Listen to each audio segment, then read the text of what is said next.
जिंदगी इंसान को धूप से छांव और छांव से धूप में लाने का हुनर रखती है। इसकी दिलकशी अपनी जगह, लेकिन इसकी अहमियत से इनकार मुमकिन नहीं। ये कभी रियाजी के सवालों की तरह उलझी हुई तो कभी निहायत आसान दिखाई देती है। एक दूसरे का दुख बांटना और अपनी खुशी में किसी को शरीक रखना ही जिंदगी की असल रूह है। वक्त की बेरहम मौजें कभी ऐसी आजमाइशों का तूफान खड़ा कर देती हैं कि जिंदगी का सफीना पनाह मांगने लगता है। लेकिन बुलंद हौसले और मजबूत अज़ाइम अक्सर मुज़ोर तूफानों को कमजोर करके रख देते हैं। ये कौन लोग हैं? जिंदगी की बुनियादी सहूलतों से महरूम, बेयकीनी के आलम में जिंदगी गुजारने पर मजबूर, ये कौन लोग हैं जिनके चेहरे पर खिलती हंसी गम की तस्वीर बनती जा रही है? अपने मुस्तकबिल को तारीख के सफ़हे पर चमकता देखने के ख्वाहिशमंद आज अपना ही मुस्तकबिल जुल्मतों में घिरा देख रहे हैं।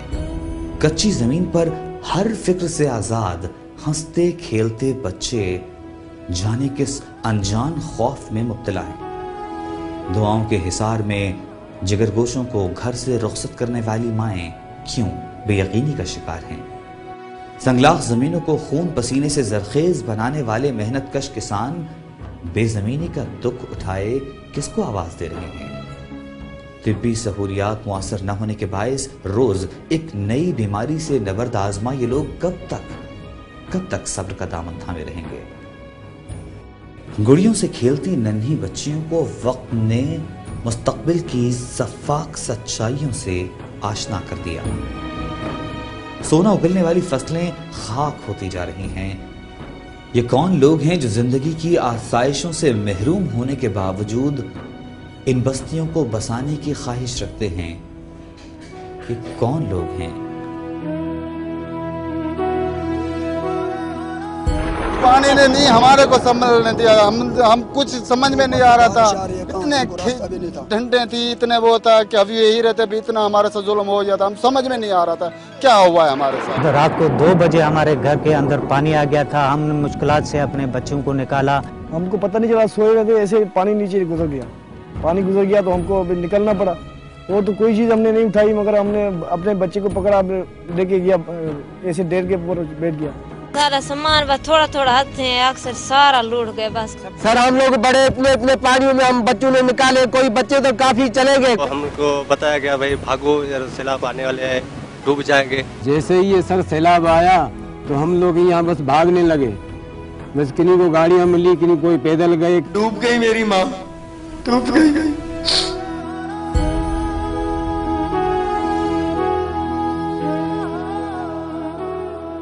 31 जुलाई 2010 सरजमीन पाकिस्तान पर बसने वालों के लिए किसी आजमाइश से कम न थी। तूफानी बारिशों का न रुकने वाला सिलसिला सैलाब की शक्ल में गांवों देहातों और न जाने कितनी ही इंसानी जानों को अपने साथ बहा कर ले गया। सरसब्ज बागात बेरंग होकर रह गए। सैलाब के पानी से जमीनें जरखेज न हो सकें, अलबत्ता इन जमीनों को अपनी कायनात समझने वाले हारियों के दिल जरूर खुरेज हो गए। सैलाब जहां मुआशी बहरान का सबब बना, वहीं कौम को तालीम और तरक्की के मैदान में कई मील पीछे ले गया। अपना सब कुछ गंवा देने के बाद ये लोग अब किस तरह जिंदगी के दिन गुजार रहे हैं, इसका तो अंदाजा भी नहीं किया जा सकता।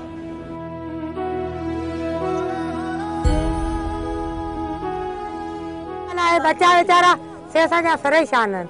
असांजूं आबादियूं असांजो सभु कुझु टली वियो हले।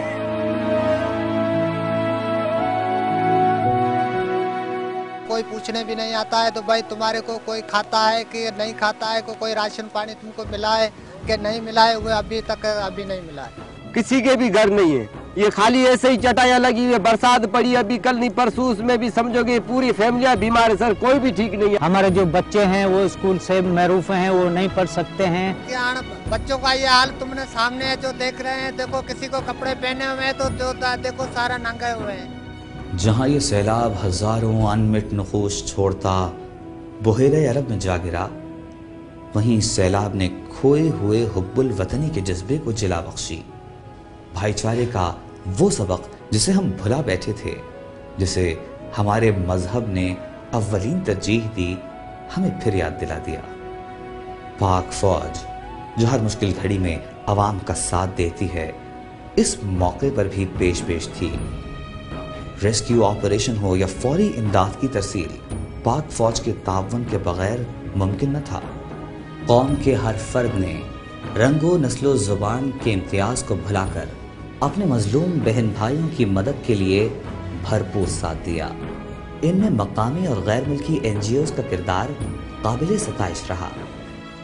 आज से 3 माह पहले मैं यहाँ पे आया हूँ, तब यहाँ पे बहुत ज़्यादा पानी भरा हुआ था, लोग डूब रहे थे, कोई इमदाद को नहीं आ रहा था उस वक्त। लेकिन फिर आहिस्ता आहिस्ता जब लोगों को पता चला तो लोग यहाँ पे आते गए। जितने लोग यहाँ पे मुतासरीन आए हैं, उससे ज़्यादा इमदाद के लिए लोग यहाँ पे आए हैं, जिन्होंने लोगों को इमदाद की है।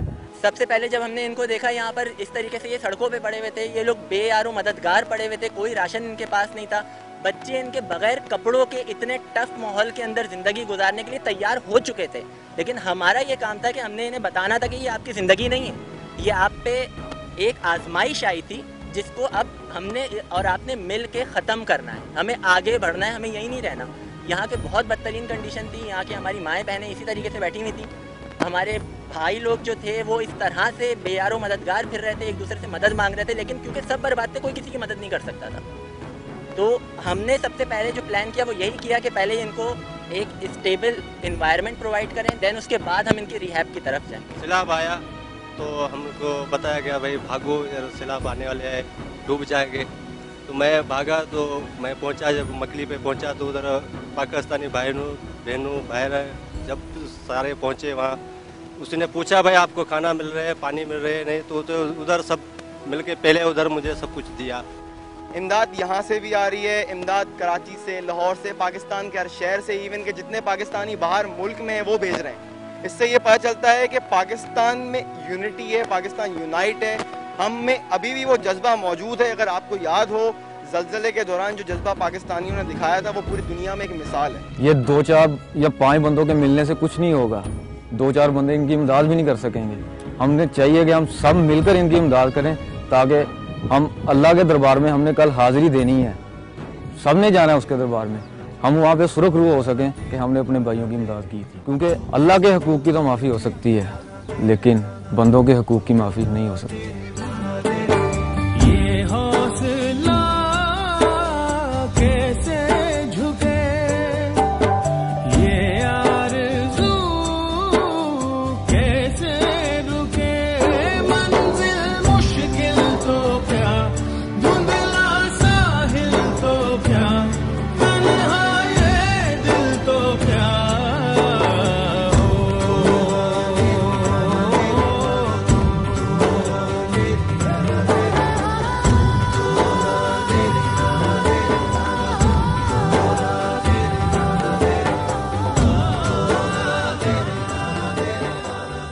सैलाब आया और आकर गुजर गया, अजदाद बिछड़ गए, ख्वाब उजड़ गए, ईद त्यौहार सब इनके लिए बेमानी होकर रह गए। अपना सब कुछ खो देने वाले इन मुतासिरीन की बहाली कैसे मुमकिन होगी, ये वो सवाल है जिसके जवाब की तलाश हम पर वाजिब है। इनके गुजरे दिन लौटाना तो हमारे बस में नहीं, लेकिन इनकी बहाली की यकीन दहानी इनके जख्मों पर मरहम साबित हो सकती है। हमें ये सोचना है कि हमें खाली इनको इमदाद पे नहीं रखना, कि कब तक हम लोगों ने अपने भाइयों को भीख नहीं मंगवानी। हमने इनको वो काम करना है कि इनकी इज्जत भी वैसे ही रहे और ये अपने पाँव पे खड़े हो जाएं। वो बर्बाद हो गया, हम कुछ नहीं थे, हम उनको भीख मांगने के लिए नहीं इधर बैठे हैं। मैंने जो पहले जिस हाल में था उधर मुझे उस मंजिल तक पहुंचा दो, उस हाल में मुझे कर दो। मैंने खेती बाड़ी करूंगा, मजदूरी करूंगा, लेकिन भीख नहीं मांगूंगा। नहीं चाहिए, हमें कुछ नहीं चाहिए, हमारे बच्चे दे दो, हमें घर दे दो, हमारी फसलें जो नुकसान हुई है वो हमें चाहिए। हम बेकारी नहीं है, यही चीज हम लोग चाहते हैं और कुछ नहीं। भाई आप जाके हमारे घर देखो तो क्या करूं मैं घर जाके, क्या हमारे पीछे बचा है मैं घर जाऊं। देखिए जो होना था वो तो हो गया, इसको होने को तो कोई नहीं टाल सकता, वो तो हो गया सब कुछ। अब जिन लोगों ने मदद की है उन्होंने भी ठीक किया है, लेकिन ये 4 6 या 10 लोगों के या मेरे और आपके मदद करने से कुछ नहीं होगा। हमें चाहिए हम सब मिलकर इनका साथ दें, फिर ही कुछ हो सकता है। लेकिन आगे का हमारा मस्जिद शेखानी फाउंडेशन का और WMO वालों का ये प्रोग्राम है कि हम इन्हें रिहैब करेंगे।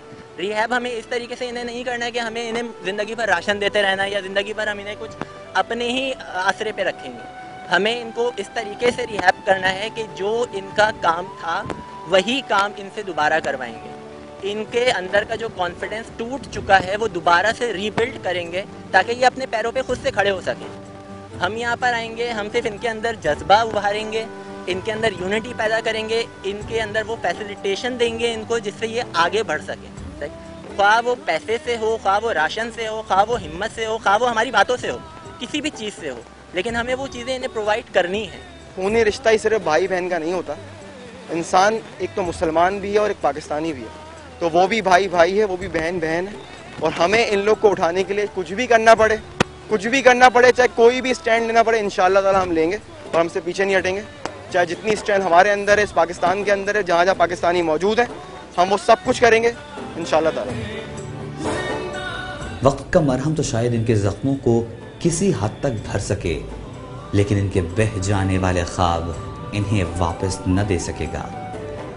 इस सानहे के बाद जिंदगी को बोझ समझने वाले इन शिकस्ता हाल लोगों को जीने का हुनर सिखाना अब किसका फर्ज और जिम्मेदारी है? ये एक ऐसा सवाल है जो हर ज़हन में उभरता है, लेकिन इसका जवाब वक्त के सिवा किसी के पास नहीं। हमें इस मोहलत को गनीमत जानते हुए इनकी बहाली के लिए अपने अमल को तेज तर करना होगा। कहीं ऐसा न हो कि हमारी ज़रा सी गफलत इस शेर की तशरीह बन जाए। अब हर्फ तमन्ना को समात न मिलेगी, बेचोगे अगर ख्वाब तो कीमत न मिलेगी। लम्हों के ताक़ुब में गुजर जाएंगी सदियां, यूं वक्त तो मिल जाएगा, मोहलत न मिलेगी।